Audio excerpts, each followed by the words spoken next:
Hello friends, আসসালামু আলাইকুম। আজকে আমি আপনাদের সাথে যে বিষয়টি নিয়ে আলোচনা করব সেটি হচ্ছে অ্যাফিলিয়েটেড মার্কেটিং নিয়ে। অ্যাফিলিয়েটেড মার্কেটিং সম্পর্কে আপনারা সবাই কম বেশি অবগত। তবে আমি শুরুতে আপনাদেরকে একটা কথা বলে রাখি, এটা কোনো রকেট সায়েন্স না যে আপনারা পারবেন না, বা এটা খুব কঠিন এমন কিছু না যে আপনারা পারবেন না। আবার আরেকটা কথা বলে রাখি, আমাদের নিয়ে একটা প্রবাদ আছে, হুজুগে বাঙালি। সো আপনারা হুজুগে পড়ে এমন কিছু করবেন না যাতে আপনাদের ইনভেস্টমেন্ট লস হয়। প্রত্যেকটা কাজ করার আগে অবশ্যই আপনারা গুগল বা ইউটিউব করে সেটা সম্পর্কে অ্যানালাইসিস করে রিসার্চ করে দেন আপনারা ইনভেস্ট করবেন। ওকে, তাহলে শুরু করি। আজকে আমার ভিডিও ডিসকাশন হচ্ছে how to become a successful Amazon associate seller, how to create Amazon account and how to create 100% approved Amazon associate account. ভিডিওর শুরু থেকে শেষ পর্যন্ত খুব ভালোভাবে খেয়াল করবেন আমি কিভাবে অ্যামাজন অ্যাকাউন্ট ক্রিয়েট করি, কিভাবে অ্যামাজন অ্যাকাউন্টকে অ্যামাজন অ্যাসোসিয়েট অ্যাকাউন্টের সাথে লিঙ্ক করি, কারণ এখানে প্রত্যেকটা পয়েন্টই ইম্পর্টেন্ট। ফুল প্রসেসটি দেখার জন্য সাথেই থাকুন। অ্যামাজন অ্যাকাউন্ট ক্রিয়েট করার জন্য আপনারা প্রথমে গুগলে গিয়ে সার্চ করুন Amazon affiliate. Amazon affiliate search করার পরে একটা লিঙ্ক আছে, দেখেন লিঙ্কে ক্লিক করলে অ্যামাজন অ্যাসোসিয়েটের নতুন একটা পেজ ওপেন হবে।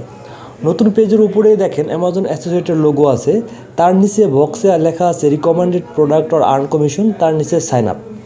অ্যামাজন অ্যাকাউন্ট আপনারা দুইটা ওয়েতেও করতে পারেন, সরাসরি সাইন আপে ক্লিক করেও করতে পারেন অথবা সাইন ইনে ক্লিক করেও করতে পারেন। সাইন ইনে ক্লিক করে যে প্রসেসে অ্যাকাউন্ট করতে হয়, সাইন আপে ক্লিক করেও সেম প্রসেস। আমি যেহেতু আগে একটা অ্যাকাউন্ট ক্রিয়েট করে রাখছি, অ্যামাজন অ্যাকাউন্ট ক্রিয়েট করে রাখছি, তাই আপনাদের জানার সুবিধার্থে বলে রাখছি। সাইন ইনে ক্লিক করে যখন আপনি প্রথমে অ্যামাজন অ্যাকাউন্ট ক্রিয়েট করবেন, তখন আপনার ইমেইলে একটা ভেরিফিকেশন ওটিপি যাবে। সেই ওটিপিটি কপি করে এনে ভেরিফিকেশন বক্সে দেওয়ার পরে আপনার অ্যাসোসিয়েট অ্যাকাউন্টটি কমপ্লিট হবে।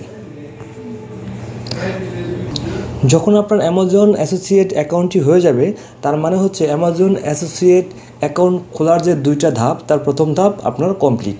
প্রথম ধাপ কমপ্লিট হওয়ার পরে যখন আপনি সাইন আপে ক্লিক করবেন, তখন দেখবেন নতুন একটা পেজ চলে আসবে। অ্যামাজন অ্যাকাউন্ট যে আপনার ক্রিয়েট হয়ে গেছে তার প্রমাণ হিসেবে উপরে টাইটেল বারে অ্যামাজন অ্যাসোসিয়েটের পাশে দেখবেন আপনার নাম শো করবে। তারপর নিচের বক্সে যে ইনফরমেশনগুলো লাগবে, সেই ইনফরমেশনগুলো খুব কারেক্টলি ফিল আপ করবেন। দেখেন এখানে পেই নেম আছে, যার নামে বা যে নামে ব্যাঙ্ক অ্যাকাউন্ট করা আছে, এনআইডিতে যে নাম দেওয়া আছে সেই নামটা এখানে দিয়ে দিবেন।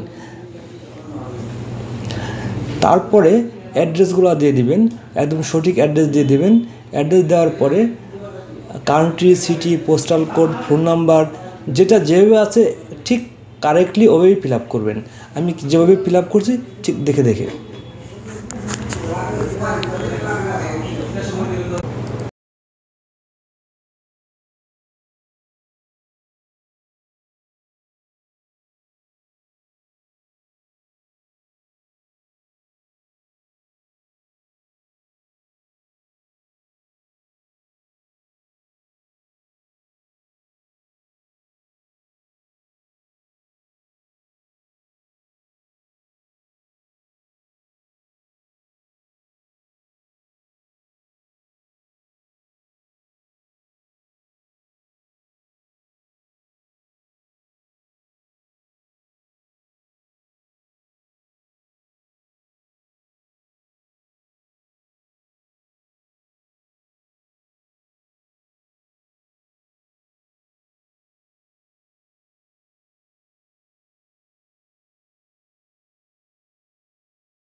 সমস্ত ইনফরমেশনগুলি কারেক্টলি ফিল আপ করার পরে নিচে ডান পাশে দেখবেন নেক্সট বাটন আছে, নেক্সট বাটনে ক্লিক করে দিবেন।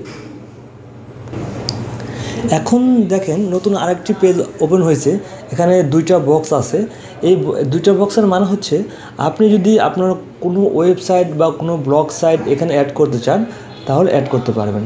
মোট কথা হচ্ছে আপনি আপনার যে ওয়েবসাইটের মাধ্যমে, যে ব্লগ সাইটের মাধ্যমে বা যে ফেসবুক পোস্টের মাধ্যমে মানে যেভাবে আর্ন করতে চান টাকা, সেই লিঙ্কটা বক্সে দিয়ে দিবেন।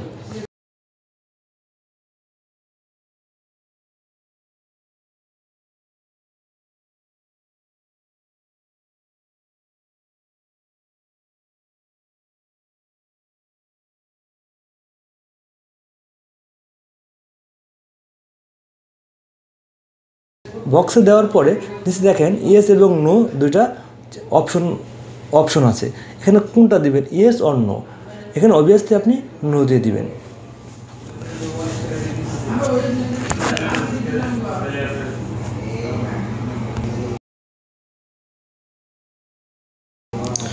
পরের স্টেপে এসে এখানে আরও বেশ কিছু ইনফরমেশন আছে, এগুলো জাস্ট আপনি আপনার মতো করে দিয়ে দিবেন। যে আপনার যে ব্লগ সাইট বা ওয়েবসাইট বা ফেসবুক সাইট বা ফেসবুক পেজ যেটা আছে সেটার বিজনেস কী ধরনের সেটা সিলেক্ট করে দিবেন। আপনি মূলত কী কাজ করতে যাচ্ছেন সেটা টেক্সট বক্সে দিয়ে দিবেন। আপনার স্টোর আইডি, তারপরে হচ্ছে আপনি কার মাধ্যমে বা কীভাবে অ্যামাজন অ্যাসোসিয়েটের নাম শুনছেন সেটা। মোট কথা এখানে জাস্ট ক্রেডেনশিয়ালগুলো কারেক্টলি ফিল আপ করে দিয়ে দিবেন। সমস্ত ইনফরমেশন কারেক্টলি ফিল আপ করার পরে নিচে দেখবেন একটা ক্যাপচা বক্স আছে। ক্যাপচা বক্সকে উপরে ক্যাপচাগুলো সঠিকভাবে ফিল আপ করার পরে ফিনিশ বাটনে ক্লিক করে দিবেন।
লাস্ট স্টেপে যে একটা ওভারভিউ দেবে, দেখেন এখানে কংগ্রেটস লেখা আছে এবং আপনার নেম প্লাস আপনি যে নামে আপনার স্টোর আইডি হয়েছে সেই নামটাও শো করতেছে। সো সেই স্টোর আইডিটা জাস্ট আপনি কপি করে যে কোনো একটা সেভ জায়গায় রেখে দেবেন, কারণ এই স্টোর আইডিটা কিন্তু আপনার পরবর্তীতে লাগবে। আশা করি ভিডিওটি শুরু থেকে শেষ পর্যন্ত দেখার পর আপনাদের আর কোনো ক্লারিফিকেশন বা কোনো প্রবলেম থাকবে না বা প্রবলেম নেই অ্যাকাউন্ট খোলার জন্য। তারপরেও যদি কোনো প্রবলেম হয়ে থাকে বা প্রবলেম ফেস করেন কাইন্ডলি কমেন্ট বক্সে জানাবেন। ধন্যবাদ।